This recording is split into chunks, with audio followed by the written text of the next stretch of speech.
लोहार का नींद कांप रही थी। वो बोले, कोई इंसान यहां ना आए, वापस जाओ। राजू ने तलवार उठाई और लड़ाई शुरू कर दी। पहला दियो इस पर हमला आया, लेकिन तलवार ने उसका बाजू काट दिया। लोहा पिघल गया जैसे मोम। दूसरा दियो ने कुल्हाड़ी मारी, मगर तलवार ने उसे रोक लिया और वापस फेंक दिया। तीसरा दियो भागने लगा, लेकिन राजू ने उसे पकड़ लिया और तलवार से छू दिया। दियो पिघलकर एक तालाब बन गया। राजू थक गया, लेकिन खुश था। बाबा की मेहनत रायगा ना गई। अब आखिरी रकावट सोने की दीवार। बाग करीब था, जहां जरें सीब की शाखें चमक रही थीं। दीवार सोने की बनी थी, इतनी ऊंची के आसमान को छू रही थी। इस पर लिखा था, सिर्फ वही अंदर आ सकता है जो सच बोले और लालच न करे। राजू ने सोचा, मैं सच बोलूंगा।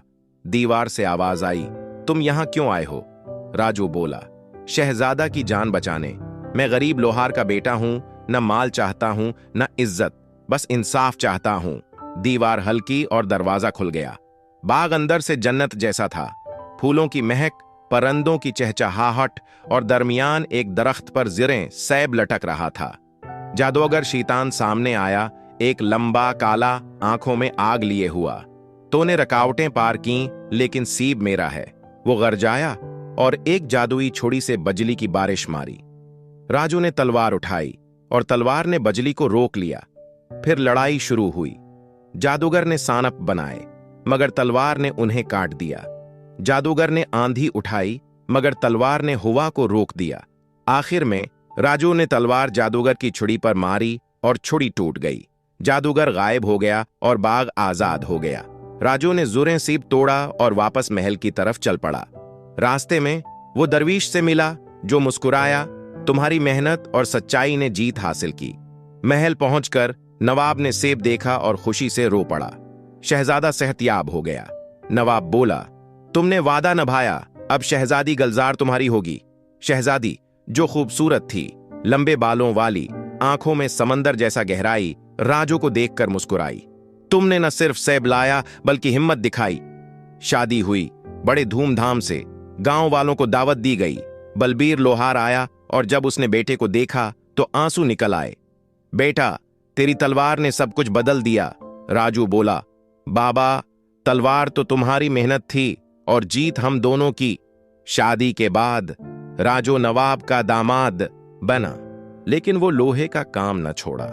उसने महल में एक बड़ी दुकान बनाई, जहां गरीबों के लिए मुफ्त काम करता।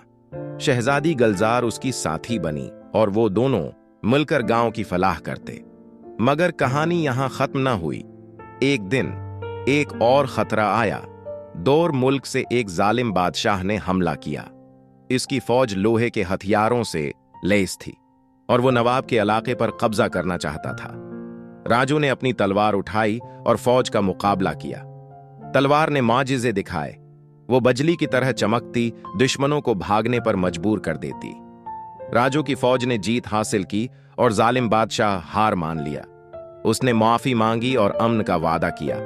इस जीत के बाद राजू ने सोचा कि हर गरीब को मौका मिलना चाहिए। उसने एक स्कूल बनाया, जहां लोहे का हुनर सिखाया जाता और बच्चों को कहानियां सुनाई जाती कि मेहनत और सच्चाई कैसी ताकत रखती है। बलबीर बूढ़ा हो गया, लेकिन खुश था। वो कहता, जिंदगी एक लोहे की तरह है, उसे हथौड़े से पीटो तो चमक उठेगी। शहजादी गलजार और राजू का बेटा पैदा हुआ, जिसका नाम रखा गया सूरज। सूरज बड़ा हुआ तो उसे तलवार की कहानी सुनाई गई। वो पूछता, अबा, क्या जादू अब भी है? राजू मुस्कुराता, जादू तो दिल में है बेटा। लालच न करो, सच बोलो और मेहनत करो। कई साल गुजर गए। गांव खुशहाल हो गया। लोहार की दुकान अब मशहूर थी और राजू की कहानी दौर दौर तक फैल गई। लोग कहते, लोहार का बेटा जो ख्वाबों को हकीकत बना देता है। और जब राजू बूढ़ा हुआ तो वो अपनी तलवार को देखता और सोचता, ये न सिर्फ लोहे की बल्कि हिम्मत की तलवार थी।